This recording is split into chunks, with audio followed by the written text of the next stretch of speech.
ഏതെങ്കിലും ഒരു കാര്യത്തിന് ലോകത്തിൽ ഒരു മനുഷ്യനെ കുറ്റം പറയാൻ പാടില്ല, അല്ലെങ്കിൽ ചുമതലപ്പെടുത്താൻ പാടില്ല എന്നുണ്ടെങ്കിൽ അത് ഒരുത്തൻ്റെ ജന്മമാണ്. Birth is the only factor or an instance or a development or an event for which one cannot be held responsible. ഒരുത്തെയും നമുക്ക് ചുമതലപ്പെടുത്താൻ പറ്റില്ല. എടോ, തൻ്റെ ജന്മത്തിന് താനാണോ ഉത്തരവാദിയെന്ന്. നമ്മൾ ആവശ്യപ്പെട്ട് ജനിക്കുന്നതല്ല. ജനിച്ചു, അതിന് ശേഷം മനസ്സിലാവുന്നത് ഞാൻ ജനിച്ചു, ഇതാണ് അച്ഛനമ്മ എന്ന്. അപ്പോൾ അച്ഛനമ്മമാരെ നമുക്ക് തിരഞ്ഞെടുക്കാൻ പറ്റില്ല. അവർക്കും അതേപോലെ അവരുടെ അച്ഛനമ്മമാരെ തിരഞ്ഞെടുക്കാൻ പറ്റില്ല. അപ്പോൾ നമ്മൾ ജനിക്കുമ്പോൾ ശരീരപ്രകൃതി നമുക്ക് അച്ഛനമ്മമാരിൽ നിന്ന് കിട്ടുന്നത് പോലെ മനസ്സിൻ്റെയും ബുദ്ധിയുടെയും പ്രകൃതവിശേഷങ്ങളും അനവധി ജന്മങ്ങളിലേക്ക് നീണ്ടുപോകുന്ന ഒരു പൈതൃകത്തിൻ്റെ പരിണത ഫലമായിട്ടാണ് വരുന്നത്. ഇത് നിങ്ങൾ മനസ്സിലാക്കണം. അപ്പോൾ അർജുനൻ ജീവിച്ചിരുന്ന കാലത്ത്, കൃഷ്ണൻ ജീവിച്ചിരുന്ന കാലത്ത് നമ്മുടെ ഭാരതത്തിൽ, ഭാരത ജനതയിൽ പലതരത്തിലുള്ള വിശ്വാസ പ്രമാണങ്ങളുണ്ടായിരുന്നു. ബാക്കിയുള്ള കാര്യങ്ങളെ പറ്റിയൊന്നും നമ്മൾ പറയണില്ല. നമ്മുടെ ഈ യോഗം, അധ്യാത്മം, ധർമ്മം എന്ന് പറയുന്ന മേഖലയിൽ എന്തെല്ലാം ചിന്താഗതികളുണ്ടോ ആ ചിന്താഗതികളെ മുഴുവനും ചർച്ചാ വിഷയമാക്കിയിട്ടുണ്ട് കൃഷ്ണനും അർജുനനും കൂടി. അതാണ് 8ാമത്തെ അധ്യായത്തിൽ ഒരു ചോദ്യം ചോദിച്ചത്. ബ്രഹ്മം എന്താണ്? അധ്യാത്മം എന്താ? അധിദൈവം എന്താ? അധിഭൂതം എന്ന് പറയുന്നത് എന്താ? അധിയജ്ഞം എന്താ എന്നൊക്കെ ചോദിച്ച് ഓരോ ചോദ്യങ്ങൾ ചോദിച്ചതിന് എന്താ കാരണം? വെറുതെ ആത്മാവിനെ മനസ്സിലാക്കി മനസ്സിന് സുഖമായി, തൃപ്തിയായി, സന്തോഷമായി എന്ന് പറഞ്ഞിരിക്കുന്നതൊന്ന്. സമാനമായ ചിന്താഗതികൾ പലതും നടമാടിക്കൊണ്ടിരിക്കുന്ന സമാജത്തിൽ പലർക്കും പലതരത്തിലുള്ള അഭിപ്രായങ്ങളും ആശങ്കകളും ഉണ്ടാകും. അതിനെല്ലാം ഉൾക്കൊണ്ട് എല്ലാറ്റിനെയും ഗ്രഹിച്ച് വേണ്ടി വന്നാൽ 4 വാക്ക് സമാധാന രൂപത്തിൽ, ഉത്തര രൂപത്തിൽ എല്ലാവർക്കും ആശയത്തെളിച്ചത്തിന് പറഞ്ഞു കൊടുക്കാൻ വേണ്ടി ഒരുത്തിന് സാധിച്ചാൽ അതാണ് ഉത്തമ മാതൃക. അപ്പം ഭഗവത്ഗീത ഇങ്ങനെ സമാന ചിന്താഗതികളെ എല്ലാറ്റിനെയും കൂട്ടിയോജിപ്പിച്ച്, എല്ലാറ്റിനെയും അവതരിപ്പിച്ച്, അതെല്ലാറ്റിനെയും യോഗം എന്ന് പറയുന്ന സമത്വ ബുദ്ധിയോഗത്തിൻ്റെ ഭാഗമാക്കി അതിനുള്ള സ്ഥാനം കൽപ്പിച്ചു കൊടുത്ത്, എങ്ങനെയാണ് ഈ സമത്വ ബുദ്ധിയോഗം, ആത്മസാക്ഷാത്കാരം എന്ന് പറയുന്നത് എല്ലാറ്റിനേക്കാളും കവച്ചു വെച്ച് താണ്ടിക്കടന്ന് മികച്ച പ്രശോഭിക്കണത് എന്ന് കാട്ടിക്കൊണ്ടാണ് കൃഷ്ണൻ്റെ പോക്ക്. ആ ഒരു പശ്ചാത്തലത്തിലാണ് ഇനിയുള്ള ഭാഗം ഞാൻ പറയാൻ പോകുന്നതും നിങ്ങൾക്ക് ഗ്രഹിക്കേണ്ടതും. ഈ ഭാഗം എളുപ്പമല്ല സംസാരിച്ച് മനസ്സിലാക്കി കൊടുക്കാൻ. ഇതൊരു പ്രകിണി പിടിച്ച ഒരു സാധന, പ്രകിണി പിടിച്ചതാ, കൂമുള്ളു പോലെയുള്ളതാ. ഒരു കാട്ടിൽ കിടന്ന് കൂമുള്ളിൻ്റെ അടുത്ത് ചെന്നാൽ എല്ലാ ഭാഗത്തും മുള്ള, ഒരു സ്ഥലത്ത് വയ്ക്കാൻ പറ്റില്ല. എടുത്തിട്ടാൽ വെട്ടിക്കഴിഞ്ഞാൽ തന്നെ കൈകൊണ്ട് നീക്കണമല്ലോ. പഴയ കാലത്ത് നമ്മൾക്ക് കയ്യുറകളൊന്നുമില്ല, അത് തൊട്ടാ അപ്പോൾ മുള്ളു കുത്തും. അങ്ങനെ ഒരു കൂമുള്ള രൂപത്തിലുള്ള ഒരു ഗ്രന്ഥിയാണത്. മഹാഭാരതത്തിൽ പല സ്ഥലത്തും വേദവ്യാസൻ ഗ്രന്ഥി ശ്ലോകങ്ങൾ എഴുതിയിട്ടുണ്ട്, അല്ലെങ്കിൽ പറഞ്ഞു കൊടുത്തിട്ടുണ്ട് എന്ന് പറയാറുണ്ട്. ഒരു പക്ഷേ അതേമാതിരിയുള്ള ഒരു വലിയ ഗ്രന്ഥിയായിരിക്കാം ഇത്. നമ്മൾ ചെറിയ ഒരു മനുഷ്യൻ, ഭൂമിയുടെ ഏതോ ഒരു മൂലയിലാണ് നമ്മൾ ജീവിക്കുന്നത്. അവിടുന്ന് ഭൂമി മുഴുവനും നമ്മുടെ കണ്ണിൽ പെടില്ല. എന്നാലോ ഭൂമിയെ വലയം ചെയ്ത് നിൽക്കുന്ന ആകാശം എത്രയോ വലിയത്, മികച്ചത്, ബ്രഹ്മാണ്ടം, അത് നമ്മുടെ കണ്ണിൽ പെടും ചെയ്യും. അങ്ങനെ നാം അധിവസിക്കുന്ന ഈ ഭൂമിയിൽ ഇരുന്നു കൊണ്ട് ഈ പ്രപഞ്ചത്തിൻ്റെ മുഴുവനും ഉത്പത്തി എങ്ങനെ ഉണ്ടാവുന്നു? എപ്പോഴാണ് ലയിക്കുക? ഉത്പത്തി എന്ത്, ലയമെന്ത്? ഇതിനെ സന്ധാരണം ചെയ്ത് നിർത്തുന്ന ശക്തിയോ പ്രഭാവമോ മഹത്വമോ മേന്മയോ എന്ത്? ഇങ്ങനെയുള്ള ആലോചന തള്ളിക്കളയാൻ പറ്റില്ല, മനുഷ്യനും ഉണ്ടാവും അത്. അപ്പം നമ്മളിത് നല്ല പോലെ മനസ്സിലാക്കണം. മനുഷ്യൻ്റെ ജിജ്ഞാസയെ പിടിച്ച് തടകെട്ടാൻ നമുക്ക് പറ്റില്ല. ആർക്കും എന്തും ആലോചന ഉണ്ടാവാം, അന്വേഷണവും ഉണ്ടാവാം. അതിനൊരിക്കലും നമുക്ക് പറയാൻ പറ്റില്ല അത് അധികമായി തെറ്റാണ്. എന്തിനാണോ താനിങ്ങനെ ചോദിക്കണേന്ന് ഒരാളോടും നമുക്ക് ചോദിക്കാൻ പറ്റില്ല. ആ ചോദിക്കുന്ന ചോദ്യം അവരുടെ മനസ്സിനും അവരുടെ ബുദ്ധിക്കും പ്രസക്തമാണ്. ആ പ്രസക്തിയെ കണക്കിലെടുത്തുകൊണ്ട് വേണം മറുപടി പറയാൻ. അപ്പോൾ ശ്രീകൃഷ്ണൻ പറഞ്ഞു വന്നത് അന്നത്തെ ചിന്താഗതിയെ ഉൾക്കൊണ്ട് അതിൽ വേണ്ടത്ര വിവേചനമോ വിവേകമോ ഉണ്ടാക്കി ശ്രീകൃഷ്ണൻ വ്യപദേശിക്കുന്നതായ യോഗം എങ്ങനെയാണ് എല്ലാറ്റിനും പൂർണ്ണമായ പരിഹാരമാകുന്നത്, മറ്റെല്ലാം സന്ദിഗ്ധാവസ്ഥയിലേക്ക് കൊണ്ടെത്തിക്കുന്നതാണ്. ഇതൊക്കെ പറഞ്ഞ് മനസ്സിലാക്കാൻ വേണ്ടി ഒരു ഭാഗം 8ാം അധ്യായത്തിൻ്റെ അവസാനം വിനിയോഗിച്ചിരിക്കുക. അവ്യക്താദ്വ്യക്തയ സർവാഹ പ്രഭവന്ത്യഹരാഗമേ രാത്ര്യാഗമേ പ്രലീയന്തേ തത്രൈവാവ്യക്തസംജ്ഞകേ. ജന്മം ജന്മം എന്ന് പറയുമ്പോൾ നമ്മുടെ മനുഷ്യജന്മം, മനുഷ്യയോനിയിൽ നിന്ന് മനുഷ്യത്തലമുറ തുടങ്ങിയ കാലം മുതൽക്കാണിത്. എന്നാൽ അതിനു മുൻപ് ലോകമുണ്ടായിരുന്നില്ലേ? ഉണ്ടായിരുന്നു. നമ്മുടെ ഭൂമി, അതിലാണല്ലോ നമ്മളിപ്പോൾ മനുഷ്യാധിവാസം കാണുന്നത്. ഈ ഭൂമി മാത്രമേ ഉള്ളൂ പ്രപഞ്ചത്തിൽ? അല്ല, കോടാനുകോടി എണ്ണമറ്റ ഗോളങ്ങളാണ്. അതിൽപ്പെട്ട ഏതോ ഒന്നാണ് ഈ ഭൂമി. ആ ഭൂമിയിലാണ് മനുഷ്യൻ. ആ മനുഷ്യനെ കുറിച്ചാണ് നമ്മൾ ചിന്തിക്കുന്നത്. ഇതുപോലെ മനുഷ്യാധിവാസമുള്ള ഗോളങ്ങൾ വേറെ ഉണ്ടോ പ്രപഞ്ചത്തിൽ എന്ന് ചോദിച്ചാൽ ഇല്ല എന്നൊരൊറ്റ വാക്ക് പറഞ്ഞാൽ സാമാന്യ ബുദ്ധി അല്ലെങ്കിൽ നല്ല ബുദ്ധി ഒരിക്കലും അത് സ്വീകരിക്കില്ല. അപ്പം നമ്മൾ മനുഷ്യജന്മം എനിക്ക് ഉണ്ടാവില്ല എന്ന് പറഞ്ഞതുകൊണ്ട് കാര്യം അവസാനിക്കില്ല. മനുഷ്യജന്മം ഉണ്ടായത് ഭൂമിയിൽ ആദിമ മനുഷ്യൻ ഉണ്ടായത് മുതൽക്കാണല്ലോ മനുഷ്യജന്മം ഉണ്ടായത്. പക്ഷേ ഭൂമിയുടെ ജന്മമോ സൂര്യൻ്റെ ജന്മമോ നമ്മൾ കാണുന്ന ഈ ചെറിയ പ്രപഞ്ചത്തിൻ്റെ ജന്മമോ ആ ബൃഹത് പ്രപഞ്ചത്തിൻ്റെ ജന്മമോ അതിനും അപ്പുറത്തുള്ളതിൻ്റെ ജന്മമോ എന്ന് ചോദിച്ചു പോയാൽ എവിടെയാണ് ഈ കാലത്തിന് അവസാനം? അതാണ് സഹസ്രയുഗ പര്യന്തം എന്ന് പറഞ്ഞ് ബ്രഹ്മാവിനെ കൂട്ടുപിടിച്ച് വലിയ ടൈമിൻ്റെ ഒരു മെഷർ, സമയത്തിൻ്റെ ഒരു മാത്ര അവതരിപ്പിച്ചത്. അപ്പം നമ്മൾ അവസാനം എന്ന് പറഞ്ഞാൽ എന്തിൻ്റെ അവസാനം? മനുഷ്യജന്മം നിന്നു. അതുകൊണ്ട് ഈ ബ്രഹ്മാവ് സൃഷ്ടിച്ച പ്രപഞ്ചം ആയില്ലല്ലോ. അതിൻ്റെ അവസാനം വരണത് എപ്പോഴാണ്? അതാ ആ ബ്രഹ്മം മുതൽക്ക്, ആ ബ്രഹ്മാവ് മുതൽക്ക് എല്ലാം തന്നെ പുനരാവർത്തനമാണ് എന്ന് പറഞ്ഞുവല്ലോ. അപ്പം നമ്മൾ മനുഷ്യജന്മത്തിൽ നിന്ന് രക്ഷപ്പെട്ടാലും ബ്രഹ്മാവ് സൃഷ്ടിച്ച പ്രപഞ്ചത്തിൻ്റെ ഭാഗമാണ് ഈ ഭൂമി എന്നുള്ള നിലയ്ക്ക് ബ്രഹ്മാവിനും അദ്ദേഹത്തിൻ്റെ സൃഷ്ടിക്കും ആവർത്തനമുണ്ടെങ്കിൽ ആ ആവർത്തനത്തിൽ നമ്മളും പെടില്ലേ എന്നൊരു ചോദ്യം വരും. പെടും. അതും കൂടി പെടാത്ത ഒരു മുക്തി നമുക്ക് കിട്ടണമെങ്കിൽ എന്തു വേണം? നമ്മുടെ ആലോചന കൂടുതൽ കടന്നു ചെല്ലണം അങ്ങോട്ട്. നിങ്ങളിത് മനസ്സിലാക്കേണ്ടത് എന്താണെന്ന് വെച്ചാൽ, അന്നത്തെ മനുഷ്യൻ ഒരു 5000 ചില്ലാനം കൊല്ലം മുൻപ് ഭാരതത്തിൽ ജനിച്ച കൃഷ്ണനും അർജുനും പടക്കളത്തിൽ നിന്ന് ചർച്ച ചെയ്യുന്ന സമയത്ത് ആ ചർച്ചയിൽ ഈ സൃഷ്ടിയുടെ തുടക്കവും അവസാനവും ആവർത്തന സ്വരൂപവും സ്വഭാവവും അവരുടെ ചർച്ചാ വിഷയമായി എന്നുള്ളതാണ്. എന്തു പറയണു നിങ്ങൾ ഭാരതീയരെ പറ്റി? അപ്പോൾ അവർ നിസ്സാര സംഗതി കൊണ്ട് ഒരിക്കലും തൃപ്തിപ്പെട്ടിട്ടില്ല. അവരുടെ ദൃഷ്ടിയിൽ ഈ പ്രപഞ്ചം നിസ്സാരമാണ്, ബ്രഹ്മാവ് നിസ്സാരമാണ്. സാരം എന്ന് പറയുമ്പോൾ അങ്ങേയറ്റം കടന്നു പോയി. ഈ അങ്ങേയറ്റം എന്ന് പറയുമ്പോൾ എപ്പോഴാ? സഹസ്രയുഗ പര്യന്തം. അഹർ യത് ബ്രഹ്മണോ വിദുഹു. ബ്രഹ്മാവിൻ്റെ ഒരു ദിനം, ഒരു രാത്രി, ഒരു ബ്രഹ്മായസ്, ഇതൊക്കെ കടന്ന് അവർ ചിന്തിച്ചു എന്നാണ് പറയണത്. അപ്പം ചിന്ത നമുക്ക് അടക്കി വയ്ക്കാനോ നിർത്തി വയ്ക്കാനോ തടയിടാനോ പറ്റാത്തതാണ്. അങ്ങനെ ഒരു ചിന്താഗതിയെ സ്പർശിച്ചുകൊണ്ടാണ് കൃഷ്ണൻ പറയുന്നത്, ഭൂതഗ്രാമസ്സയേവായം ഭൂത്വാ പ്രലീയതേ രാത്രി ആഗമേ അവശഃപാർത്ഥ പ്രഭവതി അഹരാഗമേ. ഇവിടത്തെ കാണുന്ന ഭൂതസമൂഹങ്ങൾ മുഴുവനും, ഭൂതം എന്ന് പറയുമ്പോൾ എന്താ?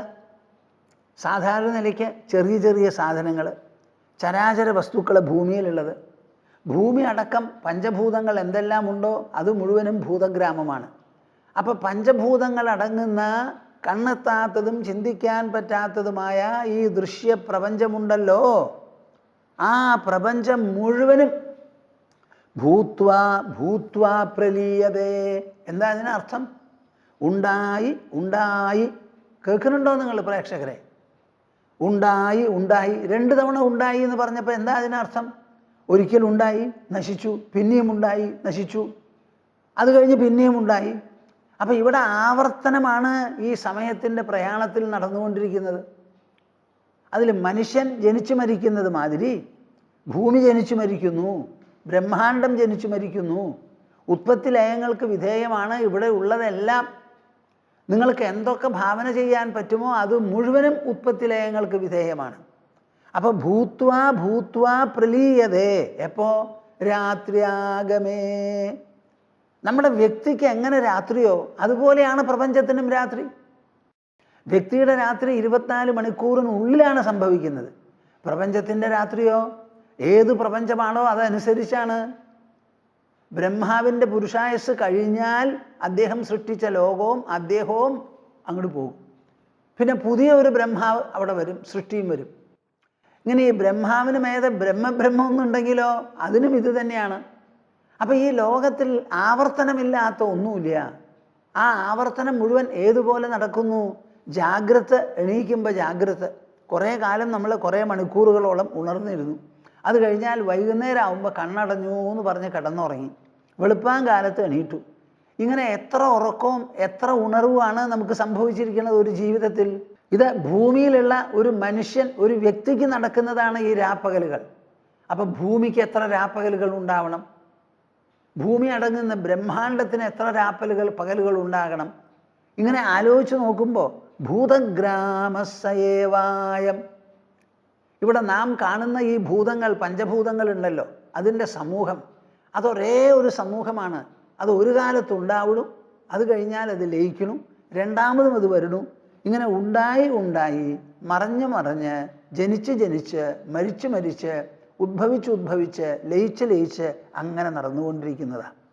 അങ്ങനെ ഉണ്ടായി നശിക്കുന്ന ആ പോക്കിനെയാണ് രാപ്പകൽ, പകൽ രാത്രി, പകൽ രാത്രി എന്ന് പറയുന്നത്.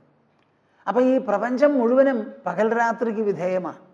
നമ്മുടെ ജീവിതം എങ്ങനെയോ, ജീവരാശികൾ എങ്ങനെയോ പകലും രാത്രിക്കും വിധേയം, അതേമാതിരി നാം അധിവസിക്കുന്ന ഭൂമി അധിവസിക്കുന്ന പ്രപഞ്ചം, സൃഷ്ടി, അത് സൃഷ്ടിച്ച് പരിപാലിക്കുന്ന ബ്രഹ്മാവ് മുതലായിട്ടുള്ളവർ, ഇവരെല്ലാവരും തന്നെ ഉണർന്ന് ഉറങ്ങി അങ്ങനെയുള്ളവരാ. അപ്പം എല്ലാം ലയിച്ചു പോകുന്നത് രാത്രി. എങ്ങനെ ലയിക്കണു? നമുക്ക് രാത്രിയിൽ ഉറക്കം വരുന്ന പോലെ. അതേപോലെ പലതും കണ്ടു കേട്ടു, പല വിധത്തിൽ സുഖിച്ചു, ദുഃഖിച്ചു, സന്തോഷിച്ചു, സന്തപിച്ചു, കൊടുങ്കാറ്റ് പോലെയുള്ള സംഭവങ്ങൾ ഉണ്ടായി. ഇതൊക്കെ ആയാലും ഒരു കുഴപ്പവും ഒരു കോട്ടവും കൂടാതെ ഇത് അനുഭവിച്ചു കൊണ്ടിരുന്ന മനസ്സ് കംപ്ലീറ്റായിട്ട് വെണ്ണ ഉരുക്കി നെയ്യാക്കുമ്പോൾ, ആ നെയ്യാവുമ്പോൾ സർവ്വ തളപ്പും അതിൽ തളച്ചുകൊണ്ടിരിക്കുന്നത് കൊണ്ട് നിൽക്കണമാതിരി കടന്ന് സുഖമായിട്ട് കിടന്നു. അവിടെ മരണദുഃഖമുണ്ടാവാം, നിരാശാ ദുഃഖമുണ്ടാവാം, പല വിധത്തിലുള്ള ഭയമുണ്ടാവാം. അതൊക്കെ അസ്തമിച്ച ഒരു മനുഷ്യൻ സുഖമായി കിടന്നുറങ്ങുന്നത് പോലെ ഈ പ്രപഞ്ചത്തിൻ്റെ ലയവും ഒരു വിഷമവുമില്ലാതെ സംഭവിക്കും. നമ്മൾക്ക് നോക്കുമ്പോൾ തോന്നുകയാണ് ഹിമാലയം പൊട്ടിത്തെറിച്ചു, സുനാമി വന്നു, കടൽക്ഷോഭമുണ്ടായി, പേമാരി, വെള്ളപ്പൊക്കം, ഇടിമിന്നൽ, തകർത്തു, ഭൂമി കുലുക്കം, ഇതൊക്കെ നമ്മളിങ്ങനെ പറയുന്നതാണ്. പക്ഷേ പ്രപഞ്ചം ഒട്ടാകെ കണക്കിലെടുക്കുന്ന സമയത്ത് ഇത്തരം സംഭവങ്ങളെല്ലാം മനുഷ്യൻ അനുഭവിക്കുന്ന രാപ്പകലുകൾ പോലെയേ ഉള്ളൂ എന്ന്. പകൽ എന്തെല്ലാം കോലാഹലം കഴിഞ്ഞാലും ആ കോലാഹലത്തിൻ്റെ അവസാനത്തിൽ രാത്രി വളരെ സുഭഗമായി, സുന്ദരമായി, ലളിതമായി, അനായാസേന നമ്മുടെ ഉള്ളിൽ അന്തരാത്മാവിൽ തന്നെ സുഖമായിട്ട് അവിടെ കിടന്ന് ഉറങ്ങിക്കോ, ഒരു കുഴപ്പമില്ല, ഇവിടെ എന്ത് വേണമെങ്കിൽ നടന്നോട്ടെ, ഈ നടക്കുന്നത് മുഴുവൻ മറന്നു പോകാനേ ഉള്ളൂ. എങ്ങനെ നടന്ന് നിൻ്റെ മനസ്സിനെ വിഷമിപ്പിക്കുന്നുവോ അതുപോലെ മനുഷ്യ നിൻ്റെ മനസ്സിനെ വിഷമിപ്പിക്കാതെ ഞാൻ പൂർണ്ണമായിട്ട് ലയിപ്പിച്ചു തരാം എന്ന് പറഞ്ഞാണ് പ്രകൃതി എല്ലാവരെയും ഉറക്കുന്നത്. അതേമാതിരിയാണ് ഈ പ്രപഞ്ചത്തിൻ്റെ ലയവും. ഇങ്ങനെ നിങ്ങൾക്ക് ചിന്തിക്കാൻ പറ്റാവുന്നത്ര ഒരു ബൃഹത് പ്രപഞ്ചം, അതിൻ്റെ പകലും രാത്രിയും നിങ്ങൾക്ക് കണക്കിലെടുക്കാൻ പറ്റുമെങ്കിൽ ആ രാപ്പകലുകൾ ഉണ്ടാക്കുന്ന അതിന് ആധാരം, അധിഷ്ഠാനമായിട്ടുള്ള ഒരു വസ്തുതയുണ്ട് അവിടെ, ഒരു സാന്നിധ്യമുണ്ട്, ഒരു സബ്സ്ട്രാറ്റം എന്ന് പറയുന്ന ഒന്നുണ്ട്, അധിഷ്ഠാനം. അതിനെയാണ് പിന്നെ പറയുന്നത്. അപ്പോൾ അവിടേക്ക് എത്തണമെങ്കിൽ എത്ര ചിന്തിക്കണം? നിങ്ങൾ തന്നെ ആലോചിച്ച് നോക്കൂ. സ്വാമിജി, ഈ അധിഷ്ഠാനം എന്ന് പറയുന്നത് ഈ ഭൂമണ്ഡലം അടക്കമുള്ളതിനാണോ? പോരാ.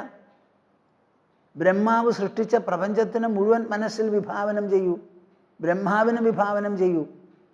ആ പ്രപഞ്ചത്തിനുമുണ്ട് രാപ്പകലുകൾ പോക്കുവരവ്. അപ്പം അതിനും അപ്പുറത്തൊരു പ്രപഞ്ചമുണ്ടെങ്കിലോ? അങ്ങനെ എല്ലാറ്റിനും അധിഷ്ഠാനമായിട്ടുള്ള ഒന്നുണ്ട്. അപ്പം മനസ്സിനെ എവിടെ കൊണ്ട് നിർത്തണം? പ്രേക്ഷകരെ, നിങ്ങൾക്ക് മനസ്സിലാവുന്നുണ്ടോ? ഞാൻ ഈ പറയുന്നത് കൊണ്ട് നിങ്ങളുടെ ഭാവന ഉയരുന്നുണ്ടോ, ഉത്തുംഗമാവുന്നുണ്ടോ? നമ്മൾ പറയുന്നത് നിസ്സാര അധിഷ്ഠാനത്തിനെ പറ്റിയിട്ടല്ല ഈ പറയുന്നത്. നമ്മുടെ ഭാവനയിൽ എത്രയോ സഹസ്ര യുഗങ്ങൾ കഴിഞ്ഞു, അതിൻ്റെ അപ്പുറത്ത് വന്നു പോകുന്നത് അതിനെ അതിജീവിച്ച് എല്ലാറ്റിനെയും ഉത്പത്തി രൂപത്തിൽ കൊണ്ടുവന്ന് പ്രകടമാക്കുന്ന പരസ്തസ്മാത്തു ഭാവോന്യോ അവ്യക്തോ അവ്യക്താത് സനാതനഃ. അപ്പം നമ്മുടെ സനാതന ശബ്ദത്തിന് എന്താ അർത്ഥം എന്ന് ആലോചിച്ച് നോക്കണം. ഇന്നലെയും മിനിഞ്ഞാന്നും ഇന്നും നാളെയും മറ്റന്നാളും നിൽക്കുന്ന സനാതനമല്ല നാം ഇവിടെ പറയുന്നത്. നാം പറയുന്ന സനാതനത്തിന് വലിയ അർത്ഥമാണപ്പാ, വലിയ അർത്ഥമാണ്.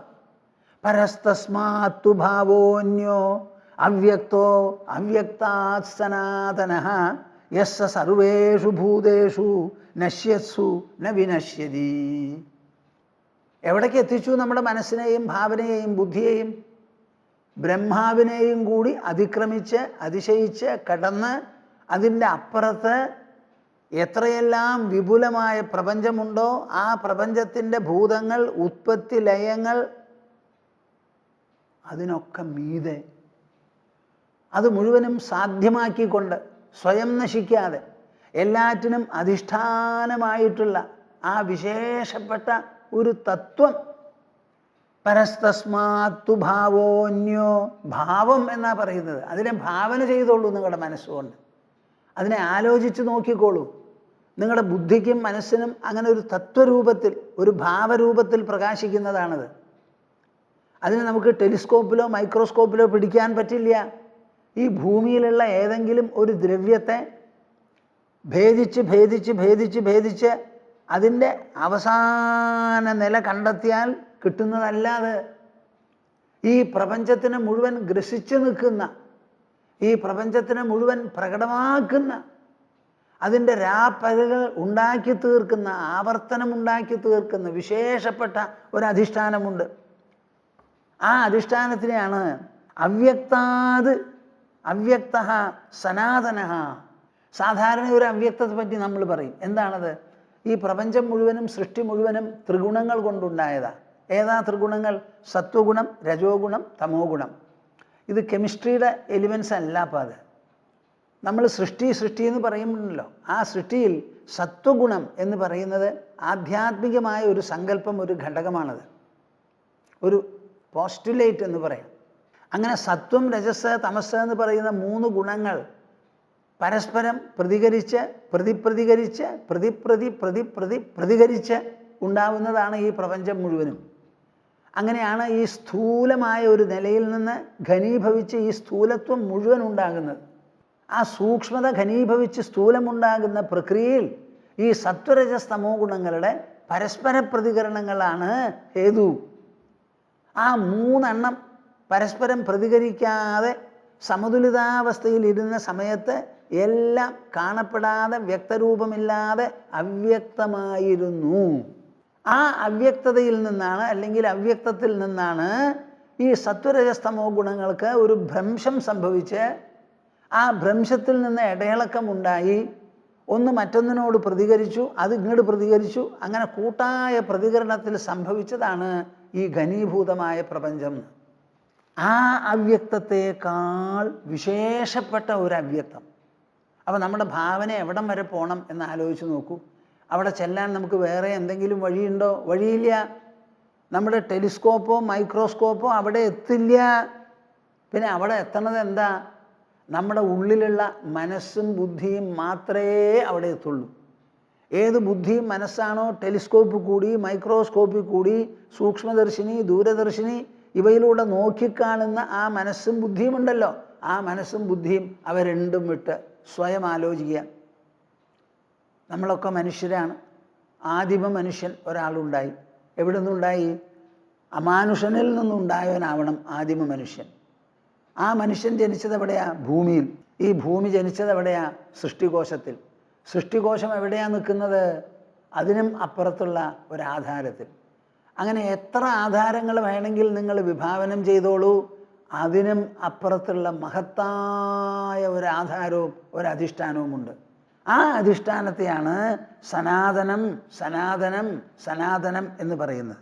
ആ സനാതനം എങ്ങനത്തതാ? യസ്സ സർവേഷു ഭൂതേഷു നശ്യത്സു ന വിനശ്യതി.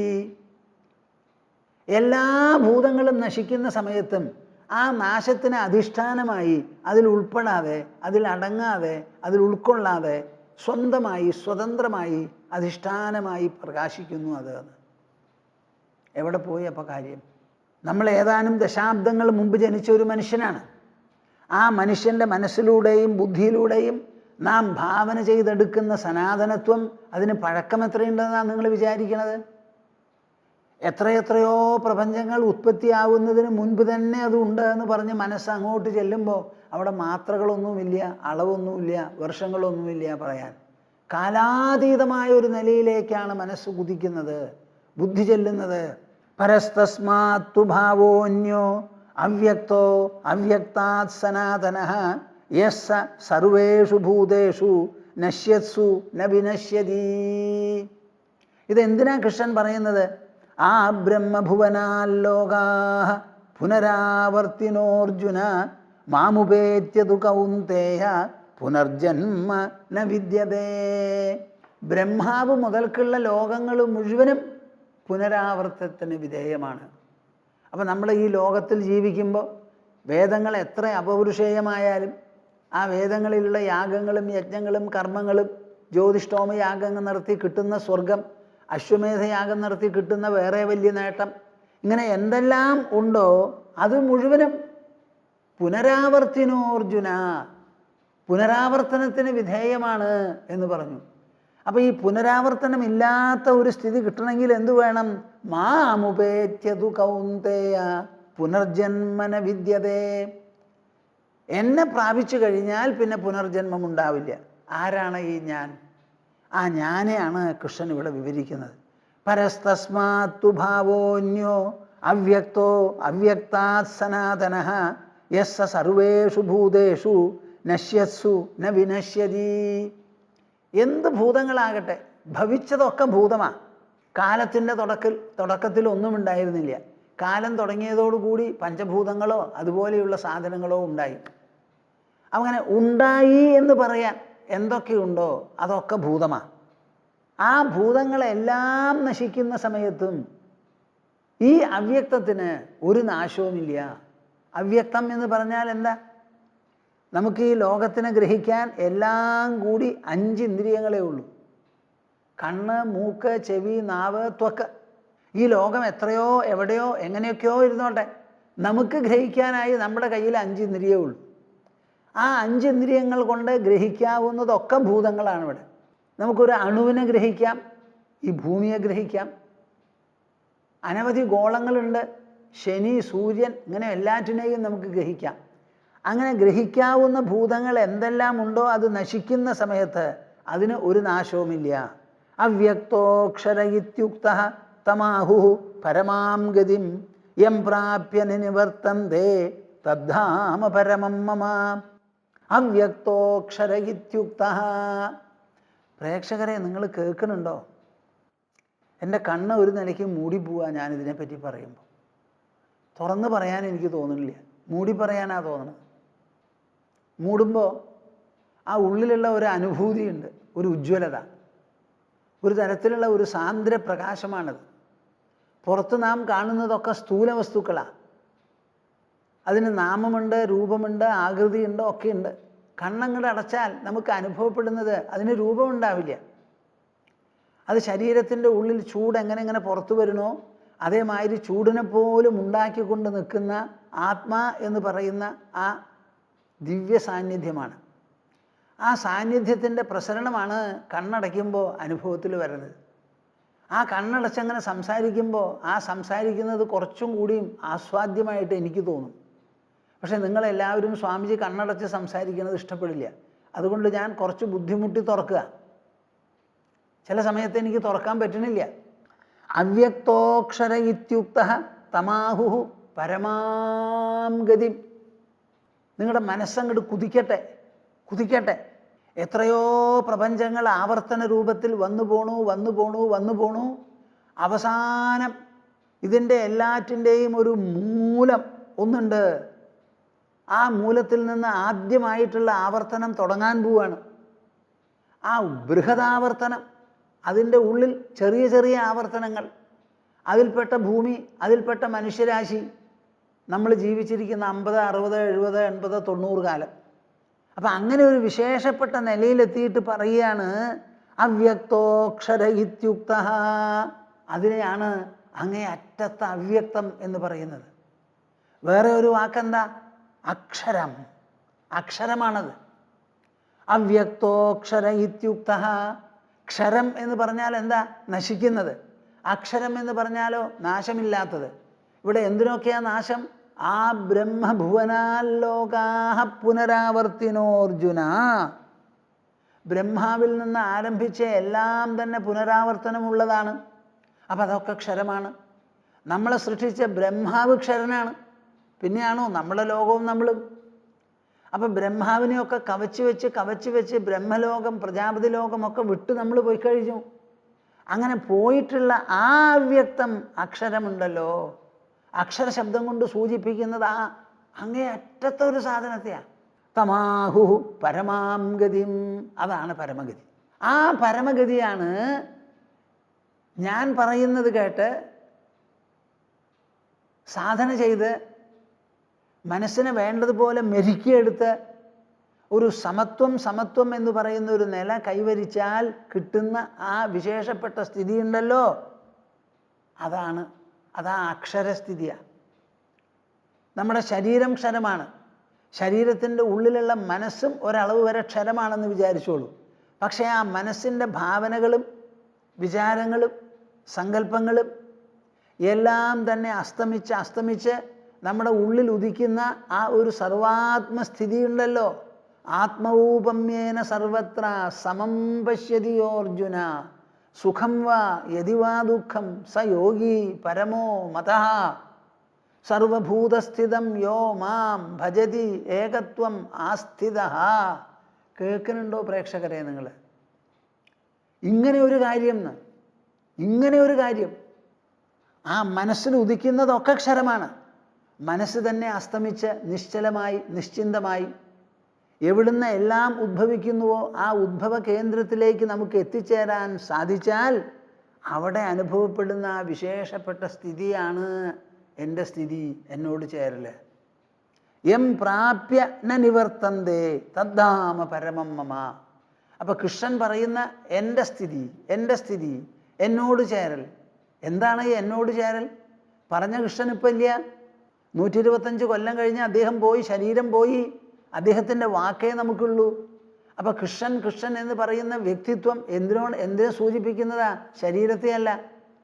ഈ വാക്കുകളൊക്കെ എവിടുന്ന് വന്നുവോ ആ ഉൾ സാന്നിധ്യം, ഉൾ മികവൊന്നുണ്ട്, ആ വിശേഷപ്പെട്ട ദിവ്യത്വം അതിനെയാണ് സൂചിപ്പിക്കുന്നത്. ആ പ്രാപ്യ യം ന നിവർത്തന്തേ. ബ്രഹ്മാവ് പോലും ആവർത്തനത്തിന് വിധേയനാണ്. അങ്ങനെ ഒരിക്കലും ആവർത്തനമില്ലാത്ത ഒരു നിലയിലേക്ക് എത്താനുള്ള വഴി അതാണെന്ന് ഞാൻ പറയുന്നത് അർജുന. ആ അവ്യക്തത്തെ പറ്റിയാണ്. അവ്യക്തോക്ഷര ഇത്യുക്തഃ തമാഹു പരമാം ഗതിം യം പ്രാപ്യ ന നിവർത്തന്തേ. യം പ്രാപ്യ, ഏതിനെ പ്രാപിച്ചിട്ടാണോ ന നിവർത്തന്തേ,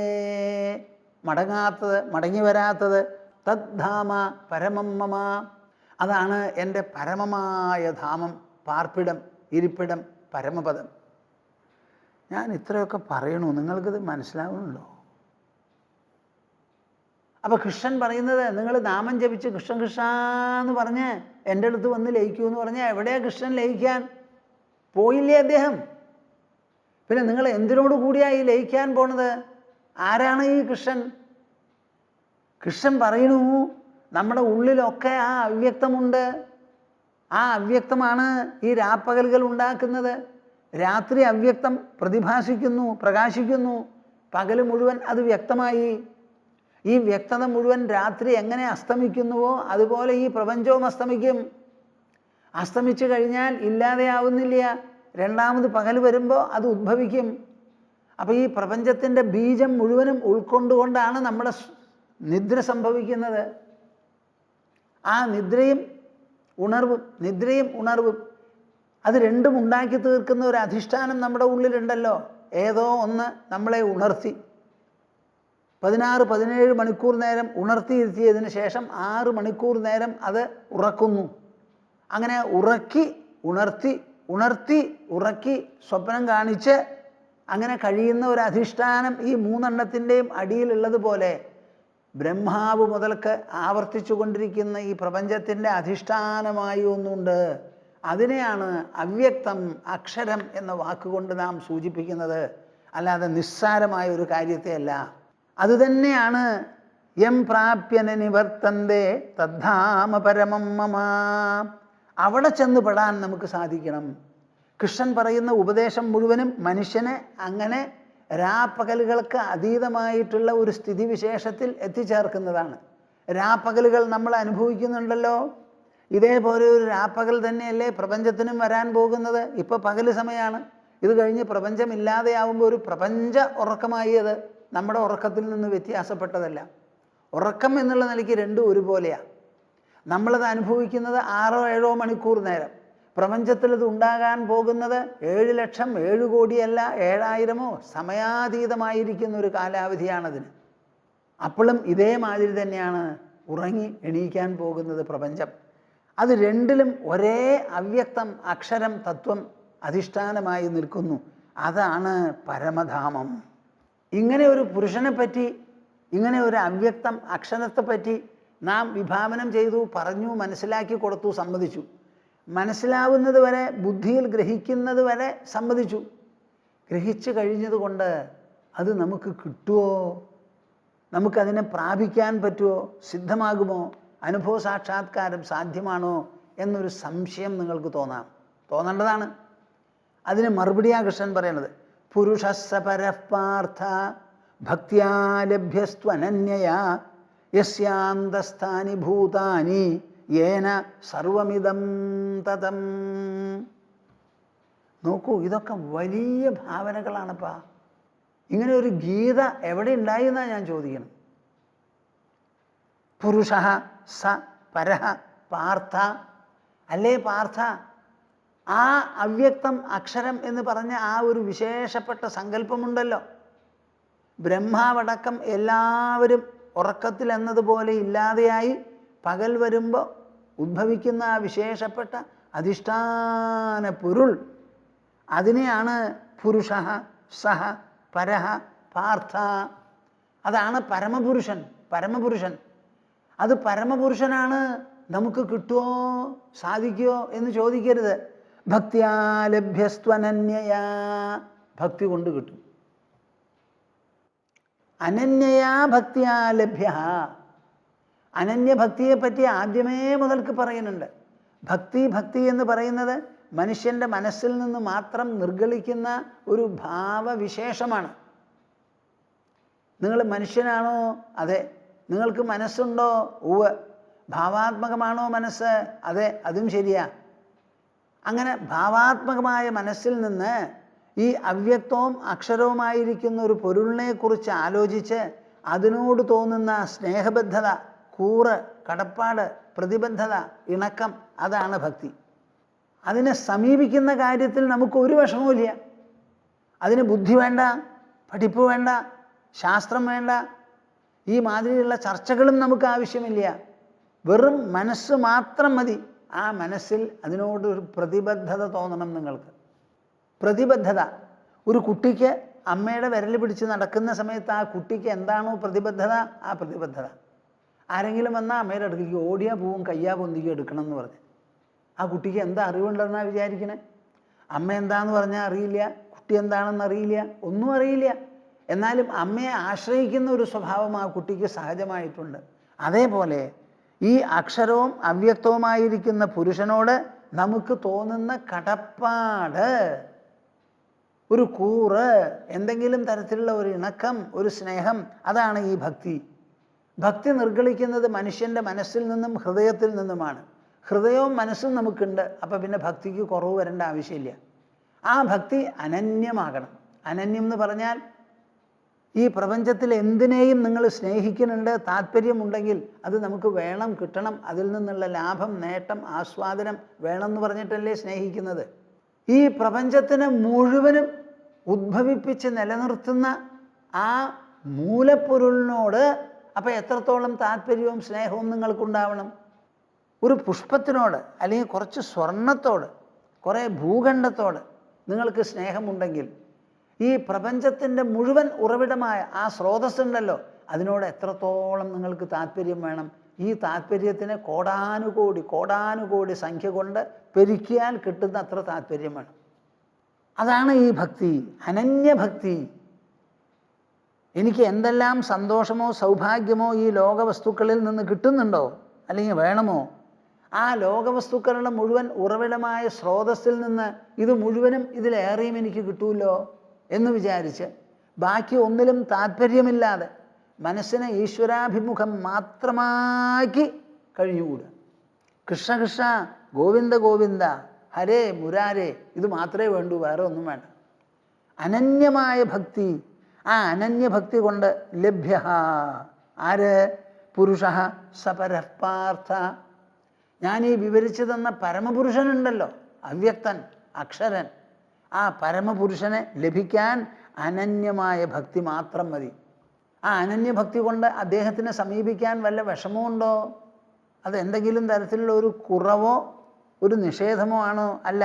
യസ്യാന്തസ്ഥാനി ഭൂതാനി യേന സർവമിദം തദം. ആ പരമപുരുഷൻ എങ്ങനത്തവനാ? യസ്യ അന്തസ്ഥാനി ഭൂതാനി. ആ ആളുടെ ഉള്ളിലാണ് ഈ ഭൂതം മുഴുവനും കളിക്കുന്നത്. ഈ ഭൂതപ്രപഞ്ചം, പഞ്ചഭൂത പ്രപഞ്ചം മുഴുവനും നിലനിൽക്കുന്നത് ആരുടെ ഹൃദയത്തിലാണ്? ആ പരമപുരുഷൻ്റെ ഹൃദയത്തിലാണ്. നമ്മുടെ ഉള്ളിൽ സ്വപ്നലോകം നമ്മൾ അനുഭവിക്കുന്നുണ്ടല്ലോ, അതെങ്ങനെ നിൽക്കുന്നുവോ അതേപോലെ നിൽക്കുന്നു, അതേപോലെ നിൽക്കുന്നു. പരമപുരുഷൻ്റെ ഹൃദയത്തിൽ, മനസ്സിൽ, ഉൾത്തളത്തിൽ ഈ പ്രപഞ്ചം മുഴുവനും.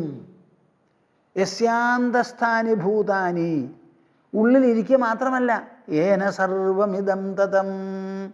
ആ പരമപുരുഷനാണ് ഈ പ്രപഞ്ചത്തിൽ മുഴുവനും അധിഷ്ഠാന രൂപത്തിൽ വ്യാപിച്ചു കിടക്കുന്നത്. അപ്പം അദ്ദേഹത്തിൽ നിന്ന് അന്യമായി ഒന്നുമില്ല. അദ്ദേഹം വ്യാപിക്കുന്നതാണ് എല്ലാം, അദ്ദേഹത്തിൻ്റെ ഉള്ളിലാണ് എല്ലാം. അപ്പം നിങ്ങൾ എവിടെ വേണമെങ്കിൽ കഴിഞ്ഞോളൂ, ഏത് ദുർഘടത്തിൽ പോകണമെങ്കിൽ വന്നോളൂ, എവിടെ വേണമെങ്കിൽ ഓടിയെത്താൻ ഈ അവ്യക്ത പ്രഭാവത്തിന് സാധിക്കും. അങ്ങനെയാണ് ഒരു മോഹിനി പ്രത്യക്ഷപ്പെട്ടു എന്ന് നമ്മുടെ ഭാഗവതം പറയുന്നത്. അങ്ങനെയാണ് ഒരു നരസിംഹം തൂണിന്ന് എടുത്തു ചാടി എന്ന് പറയുന്നത്. എന്താ അപ്പം അതിൽ അവിശ്വസനീയത? ആരുടെ ഉള്ളിലാണോ ഈ പ്രപഞ്ചം മുഴുവനും, ആരാണോ ഈ പ്രപഞ്ച വസ്തുക്കളിൽ അണുവിലും ബൃഹത്തിലും എല്ലാം വ്യാപിച്ചിരിക്കുന്നത്, എല്ലാറ്റിനും ഞൊടിയിടയിലെത്താൻ സാധിക്കുന്ന ഒരു പ്രഭാവമാണത്. അതിന് ദൂരമില്ല, അതിന് അകൽച്ചയില്ല, അതിന് ഭേദം അവിഛിന്നമാണത്. അപ്പം അതിനെ അകറ്റി നിർത്താനോ അതിനെ ഭേദിക്കാനോ അതിനെ മറകെട്ടാനോ നിങ്ങൾ കരിങ്കല്ല് കൊണ്ടൊരു മതിൽ കെട്ടിക്കോളൂ. ആ കരിങ്കല്ലിലും ഉള്ളിലും പുറത്തും ഒരുപോലെ പ്രസരിക്കുന്നതാണ് ഈ പ്രഭാവം. അപ്പം അതിനെ എവിടെ വേണമെങ്കിൽ എങ്ങനെ വേണമെങ്കിൽ പ്രത്യക്ഷമായി ആവശ്യമായ സഹായം നൽകാൻ ഒരു വിഷമവും അതിനില്ല. നമുക്കൊന്ന് കുമ്പിട്ട് കാലിൻ്റെ അടി തൊടണമെങ്കിൽ വയസ്സായ ശരീരം സമ്മതിക്കില്ല. അമ്മ ഒരു മകൻ കരയുന്ന കുട്ടിയുടെ അടുത്തെത്തണമെങ്കിൽ കുറച്ച് സമയം പിടിക്കും. ഈശ്വരൻ എവിടെ എങ്ങനെ എപ്പോൾ എന്താവശ്യത്തിന് വേണ്ടി ഇറങ്ങണോ ഒരു വിഷമവും അദ്ദേഹത്തിനില്ല. നമ്മൾക്കൊക്കെ ആണെങ്കിൽ ഫാക്ടറി വേണം, റോ മെറ്റീരിയൽ വേണം, മാനേജർമാർ വേണം, പ്രൊഡക്ഷൻ ഉത്പാദന പ്രക്രിയകൾ വേണം, അത് നടപ്പാക്കണം, ഇങ്ങനെ പലതും ഉണ്ട് നമുക്ക്. ഈശ്വരൻ്റെ ഉത്പാദനത്തിന് ഈ പ്രക്രിയകളൊന്നുമില്ലാതെ സ്വപ്നം എങ്ങനെ ഠപ്പ് വാഷിങ്ടൺ വന്നു, ഠപ്പ് ജർമ്മനി വന്നു, ഒക്കെ നമ്മുടെ മനസ്സിലാണ് ഉണ്ടാവുന്നത്. നമ്മുടെ മനസ്സ് ജർമ്മനി ഉണ്ടാക്കാൻ വേണ്ടി എത്ര സമയം എടുക്കണു? എല്ലാം കൂടി സ്വപ്നം നടക്കുന്നത് 1 മിനിറ്റിലോ 2 മിനിറ്റിലോ 10 മിനിറ്റിലോ ആണ്. അത്ര കാലദൈർഘ്യമുള്ള സ്വപ്നമാണ് നമ്മുടെ ഉള്ളിൽ നടക്കുന്നത്. അപ്പം സമയം രചിക്കാനും വസ്തുക്കളെ രചിക്കാനും ദേശങ്ങളെ രചിക്കാനും പ്രക്രിയകളോ പ്രവർത്തനങ്ങളോ സമ്പർക്കങ്ങളോ രചിക്കാനോ ഒരു വിഷമവുമില്ല നമ്മുടെ മനസ്സിന്. അതുപോലെ തന്നെയാണ് ഈ പ്രപഞ്ചത്തിൽ എന്തും എവിടെയും എങ്ങനെയും നടത്താനോ രചിക്കാനോ ഈ മഹാപ്രഭാവത്തിന് സാധിക്കുന്നത്. പുരുഷസ്സ പരഃ പാർത്ഥ ഭക്ത്യാ ലഭ്യസ്ത്വനന്യയ യസ്യാന്തസ്ഥാനി ഭൂതാനി യേന സർവമിദം തതം. യേന സർവമിദം തതം. എന്തിനാലാണോ ഈ കാണുന്നത് മുഴുവൻ വ്യാപിക്കപ്പെട്ടിരിക്കുന്നത്, എന്താണോ എല്ലാറ്റിലും വ്യാപിച്ചിരിക്കുന്നത്, ആ വ്യാപിച്ചിരിക്കുന്ന വസ്തു എത്ര കാലേതു അനാവൃത്തിം ആവൃത്തിം ചൈവയോഗിനഃ പ്രയാതായാന്തിതം കാലം വക്ഷ്യാമി ഭരതർഷഭ. എത്ര കാലേത്വനാവൃത്തിം ആവൃത്തിം ചൈവയോഗിനഃ പ്രയാതായാന്തിതം കാലം വക്ഷ്യാമി ഭരതർഷഭ. 23ാമത്തെ ശ്ലോകം മുതൽ 28ാമത്തെ ശ്ലോകം വരെ എത്രണ്ണം? 6 എണ്ണം. ഈ 8-ാം അധ്യായത്തിൽ ഈ അവസാനത്തെ 6 ശ്ലോകങ്ങളുണ്ടല്ലോ, ഇത് ലോകത്തിൽ എന്നും ഒരു ചോദ്യചിഹ്നമായിട്ടാണ് അവശേഷിക്കുന്നത്.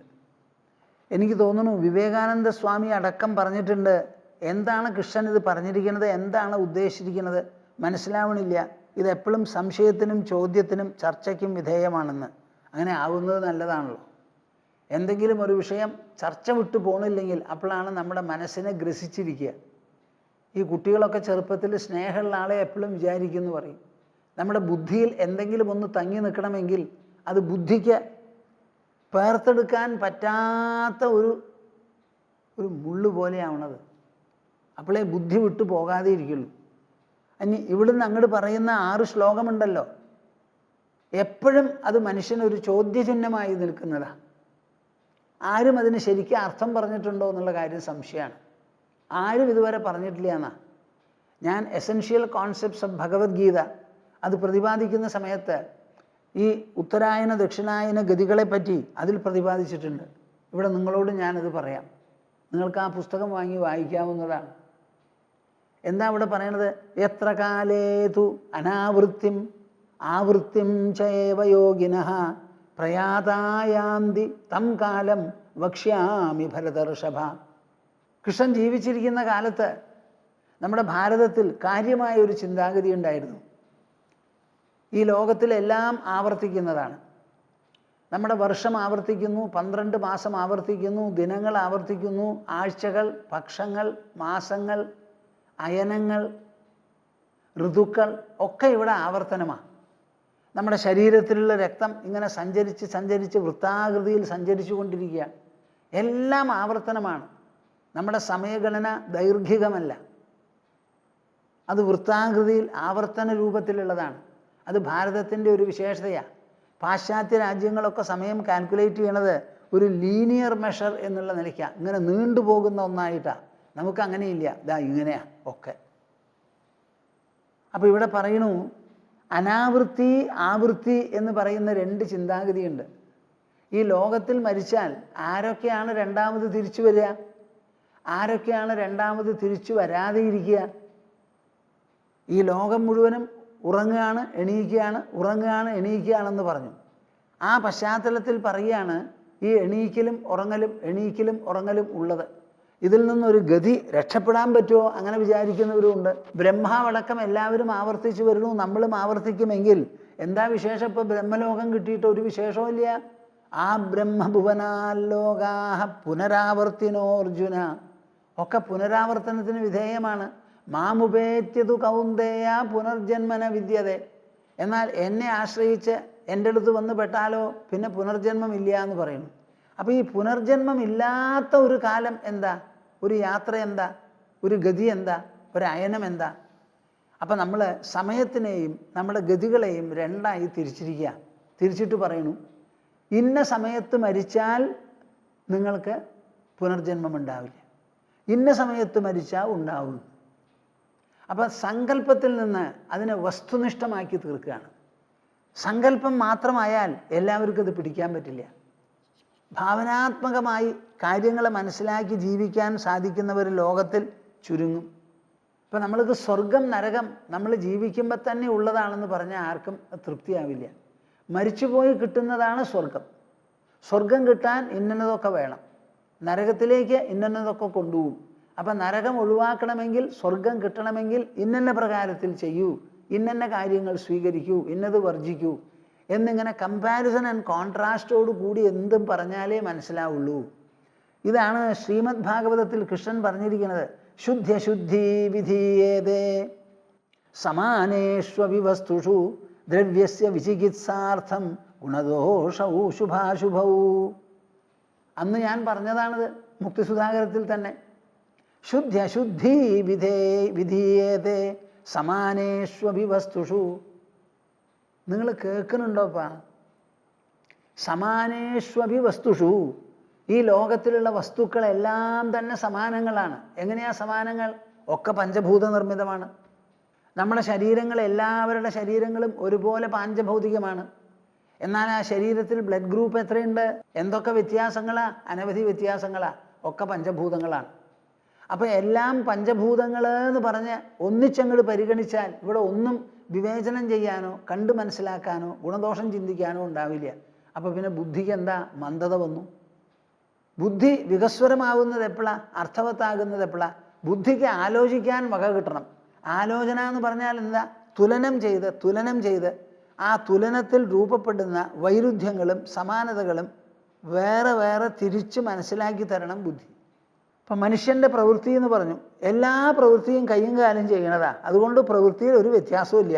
കൈ കൊണ്ട് അടിക്കണതും ശരി, പുഷ്പം എടുത്ത് അർച്ചിക്കണതും ശരി എന്ന് പറഞ്ഞാൽ ശരിയാവും. ഇവിടെ ഭൂതങ്ങളൊക്കെ ശരിയാ, എല്ലാറ്റിൻ്റെ ഉള്ളിലും ഒരൊറ്റ ജീവനാ. അതുകൊണ്ട് മൂർഖം പാമ്പിനെ കഴുത്തിലെടുത്തിട്ടോളൂ എന്ന് പറഞ്ഞാൽ ശരിയാവും. കഴുത്തിൽ നമുക്ക് ഉപദ്രവമില്ലാതെ സുഗന്ധമുള്ള മാലയെ ഇടാൻ പറ്റുള്ളൂ. മൂർഖം പാമ്പിനെ പിടിച്ച് കഴുത്തിലിട്ടാൽ പിടിക്കുന്ന സമയത്ത് തന്നെ കടിക്കും, കഴുത്തിലിട്ടാൽ നല്ലോണം കടിക്കും. അപ്പം നിങ്ങൾ ഒന്ന് വിചാരിക്കരുത്, വസ്തുക്കളെല്ലാം സമമാണ് എന്ന് പറഞ്ഞ് ഒരുപോലെയാണെന്നുള്ളൊരു സമീപനം പെട്ടെന്ന് ശരിയല്ല. ദ്രവ്യസ്യ വിചികിത്സാർത്ഥം ഗുണദോഷവും ശുഭാശുഭവും.